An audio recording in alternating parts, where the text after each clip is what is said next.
Bonjour les voyageurs, aujourd'hui j'avais envie de vous provoquer et de vous dire d'arrêter d'aller voir ces endroits.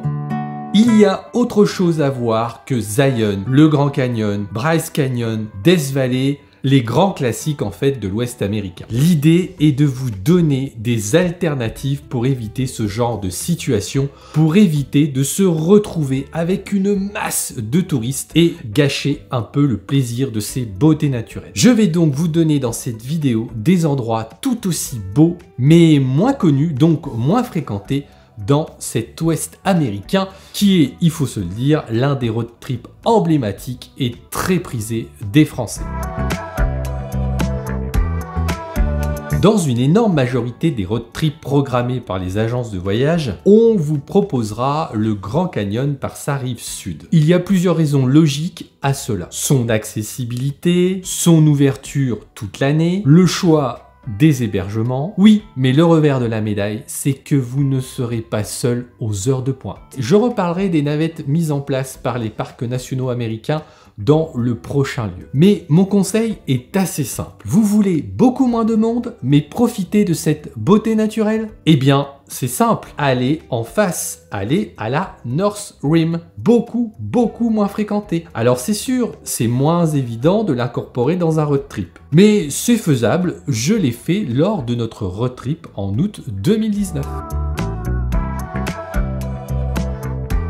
Le Zion National Park est un endroit de plus en plus fréquenté par les touristes. Et on va pas se cacher, c'est mérité tellement c'est beau. Problème, en été, il faudra prendre les bus pour vous rendre à vos départs de rando. Il vous faudra aussi trouver une place de parking au Visitor Center. Vous allez donc perdre pas mal de temps dans une journée à cause de la trop grande fréquentation de ce parc. Et puis, évidemment, vous ne serez pas seul lors de vos balades. Là aussi, toutes ces contraintes dues au trop grand nombre peuvent gâcher un peu le plaisir. Vous ne le savez peut-être pas, mais le parc national de Zion a lui aussi deux parties. Eh bien, nous avons fait la partie Kolob en plein été 2019, pas un chat et des paysages magnifiques. L'objectif de cette vidéo est de vous donner des astuces pour éviter les endroits qui sont devenus des autoroutes à touristes. Attention, je ne vous dis pas qu'il ne faut pas visiter le Grand Canyon sur sa rive sud, qu'il ne faut pas visiter Zion, en tout cas la partie la plus connue. Non, ce serait dommage de rater toutes ces beautés naturelles. Mais en fin de vidéo, je vais vous donner deux astuces pour contourner le succès de ces parcs.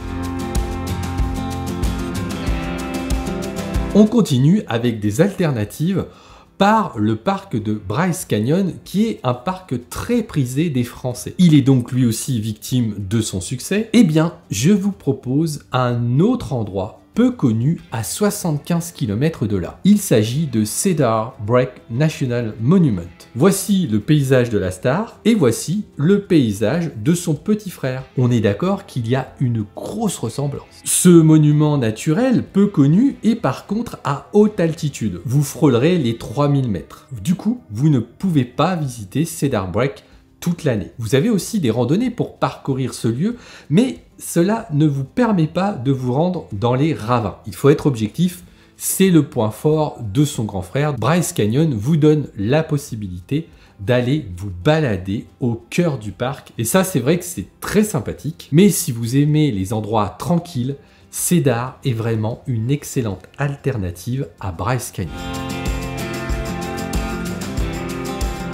Vous avez dans l'Ouest américain des parcs nationaux hyper connus, on vient d'en aborder 3. Et puis, il y en a certains qui sont plus anecdotiques, boudés des agences de voyage, boudés des road trips ou des autotours qui vous sont proposés. Eh bien, dans cette vidéo, je vais mettre en avant un parc qui mérite le détour, c'est le Capitol Reef National Park. Nous, on s'y est arrêté durant l'été 2019. On a fait une belle randonnée nous emmenant à un magnifique pont de pierre. On retrouve les couleurs emblématiques des parcs de l'Utah. J'insiste, mais vous avez franchement très peu de monde dans ce parc national. Pour exemple, on a réussi à trouver une place de parking au Visitor Center sans difficulté en plein après-midi du mois d'août. Vous avez donc là une alternative pour avoir, rien que pour vous, quasiment, un parc national.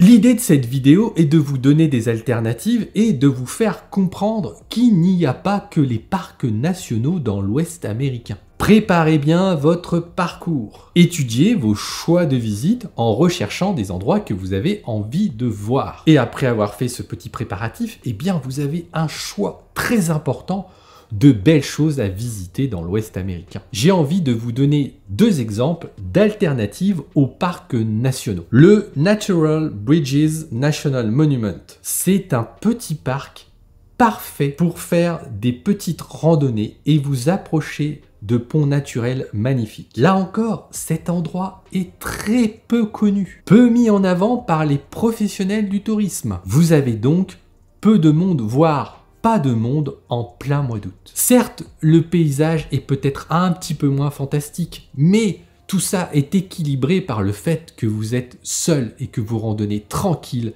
dans cette beauté naturelle. Le deuxième exemple, un peu plus connu, celui-ci, la Valley of Fire State Park. Ce lieu n'est pas très loin de Las Vegas, à peu près 1 heure, 1 heure et demie de route, ce qui fait que vous aurez forcément un peu de monde, mais malgré tout, la fréquentation est beaucoup moins importante qu'un Grand Canyon ou qu'un Bryce ou qu'un Zion, mais pour autant, la nature là aussi est tout aussi belle. Et si malgré toutes ces alternatives, vous avez vraiment envie d'aller visiter les stars de l'Ouest américain, eh bien j'ai deux conseils de bon sens pour éviter ces scènes. Partez si possible hors saison. C'est un conseil évident pour tout lieu touristique, mais on est bien d'accord que le hors saison peut représenter plusieurs inconvénients. Le temps est en général moins clément, les températures plus fraîches. C'est sûr que la randonnée des Narrows, je l'ai faite au mois d'août, ça m'étonnerait que je la fasse au mois de mai ou au mois de septembre, octobre. L'eau, à mon avis, est beaucoup trop fraîche par rapport à l'air ambiant. L'autre conseil, et c'est peut-être celui-ci le meilleur, mais là aussi, c'est du bon sens.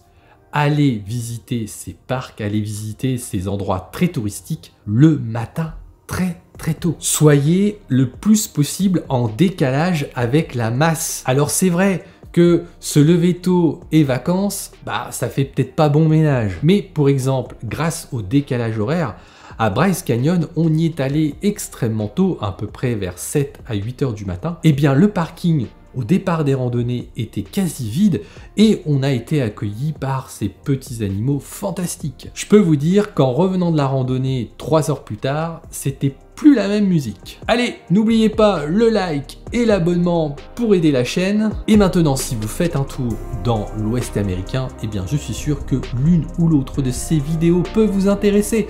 Alors, à tout de suite!